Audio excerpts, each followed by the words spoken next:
That's Whitney Houston and Love Will Save the Day here on 107.7 Brunel FM. Thursday, June the 25th, the last Thursday of June. Crazy stuff. And with me in the studio, as always, last Thursday of the month, is Chris from Swindon UFO Research. Welcome. Hi, how are you? I'm not too bad. How are you? Pegged out and tired?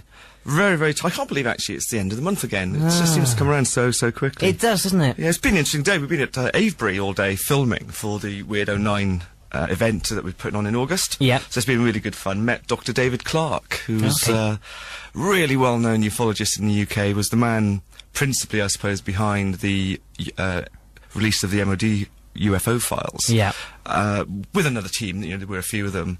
But it was great to meet him. We interviewed him over there and stood in a field, got hay fever, and got bugged by American tourists, which was great. So, yeah, we did some really good filming, and it was a fantastic day, really. It was really good. So I'm here now. Yep. Just about on time, as normal. Absolutely. So what's been going on throughout the past month or so, then? Well, it's been another month of sightings, what can I say, really. Not as many as I thought this month. I thought there was going to be quite a few, especially with all the tourists in Wiltshire. Yeah. And the kind of the start of the holiday seasons, really. Interesting enough, the 100 Lantern release that went on in Wiltshire a few weeks ago didn't spark any sightings. Really? No press reports, no sightings, and no nothing. So that's amazing, isn't it? Because a lot of the time you get the odd lantern or something going by, and you get loads of people saying, "What's that? Is that a UFO?" Yeah. None at all for this. 100. 100. You would have thought there would have been a few, or perhaps people are fed up of it. Yeah, maybe. And we're moving on to something else. But I have noticed in the national press, you know, we've had a couple of stories about lanterns going on. I think there was one in the Mail and one in the Sun. But it's died away. Absolutely nothing. It's gone dead quiet. So I'm kind of hoping, possibly not going to happen, but what I'm really hoping is that, you know, people are going to stop reporting lanterns, and we'll get back to the real sightings. You know, the sightings are worth sort of investigating. I actually did a podcast the other day called The Death of the UFO, which was all about, you know, current reporting of the last 12 months, 18 months, being really about lantern sightings. Yeah. And people say, well, there couldn't be lanterns because they moved erratically or they were the size of a house. But when you look into them, yeah, no, people embellish stories, people get heights, sizes, all sorts of things wrong. And I must say that all the orange light sightings I've seen this month, and again, you know, the ones we covered last month, not just in Swindon and Wiltshire, but around the UK, definitely lanterns, nothing mysterious going on there, really, unfortunately. Yeah. We have got a few sightings that I will sort of talk about today. But yeah, it's been a good month, though. It's been a good month. I've almost got to, you know, I keep saying my answer phone's got like 9 answer messages. I've got it down to 3. Oh! Everything's going down, isn't it? My goodness. It is. So I'm quite pleased with myself, really, getting that down. So all I need to do is move those onto the website and people can have a look at that online. So it's really fantastic. Okay, we'll have a chat about the sightings and some other things after this. The killers and the world we live in. Let's have a butcher's then and see what's been going on with all these sightings, which are not lanterns. Well, I'm not going to promise they're not lanterns, but we've got 5 really that we can have a look at today. 3 in Swindon and 2 up north. But, you know, just looking further across the UK there, really. So from shore, we've had slow-moving orange lights, 4 in total, drifting across the sky. These really do sound like lanterns. There was a 4-minute duration of the sighting, if you like, then a pause, then another one would come, then a pause, then another one would come along. And you can actually just imagine somebody lighting these lanterns, letting it go, getting the next one ready, and you could actually see that kind of happening. So that was kind of one in shore. Over North Swindon, this was interesting, we had a long, slim object, looks like light reflecting off a wire, which passed in front of a star, which is why this person saw it. And we don't know what that really is, if it was possibly, might have been a wire, you never know. Yeah, but could have been. That's one that's definitely not a lantern, of course, and we'll be investigating that one and looking at it in far more detail, because that's quite interesting. The other one in Swindon was a very fast-moving star.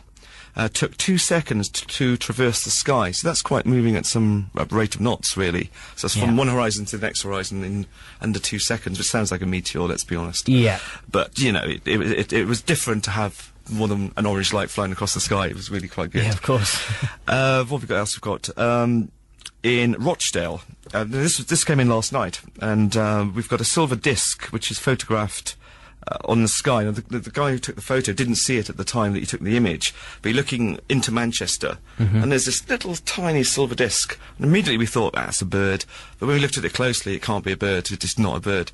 So we're looking at what else it can be at this time, but it's definitely not a lantern, it's not a bird, it's not a helicopter. So it could be something really close to the camera. Yeah. Like maybe on the lens it's just been in the blur zone, if you like, so it looks like something it's not. Or it could be something else. So we're going to be looking at that one. We've got some photo guys doing their thing with that. And hopefully I'll get some results for that later today. Spooky, eh? It's a good one, actually. It was one that catches your attention, as opposed to most of them that you think, oh, well, we think we know what that is immediately. This one's going to be quite interesting. And the other one was at Wolverhampton. This was a good one.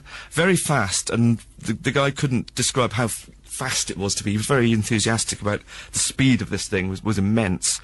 Erratic orange, dogs barking all over the place, a very sulphury smell, and looked like a mini sun. So that was quite interesting, and that zipped across the sky.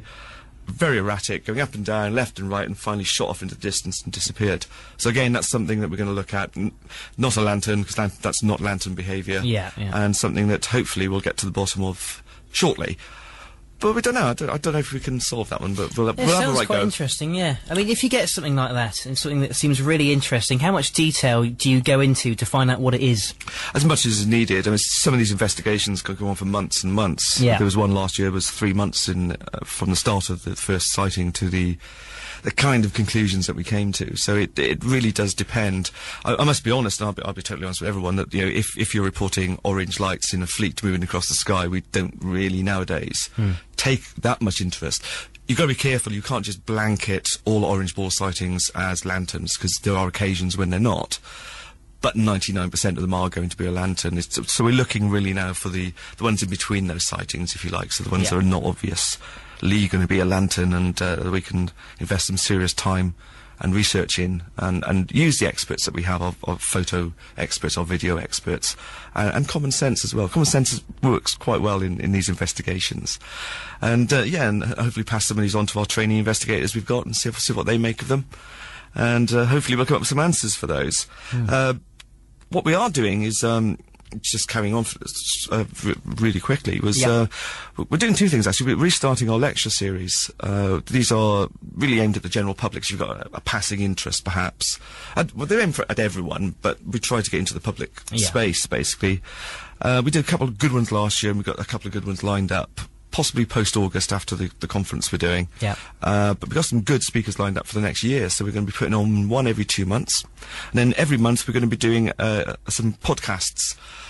That's an interesting word, because we're not actually registering them on a podcasting sort of stream, but again, we're focusing on the education there. We're looking at all sorts of subject matter, all sorts of areas, having all sorts of guests come on. And we're kind of looking to try and dispel the myth and promote the science about what's behind all these UFO sightings, what's behind the paranormal experiences. So those two are going to be really quite interesting. Okay, lovely. Well, as always, the big one now, website, phone number, if anyone wants to grab more details, I'll leave that to you. Okay. Okay, the website is www.sufor, that's sufor.org.uk, or just type in SUFOR or Swindon UFO on your internet search engine. If you want to call us, it's 01793 484 510, or on Saturday and Sunday on the Old Town Festival, I'll be up there with a stall, so you can come and point at me and laugh. So go and say hello to Chris and the rest of them. You're going to be dressed up as anything? E.T. maybe? No, I'm just going to be in my SUFOR t-shirt here. Well, not this one, but another one. We got some. Just come on, have a chat to us. You know, we'll be there all day for 2 days. It's going to be fun. Cool. Okay, as always, fascinating. Thank you very much. That's Chris from Swindon UFO Research. He'll be back in a month's time.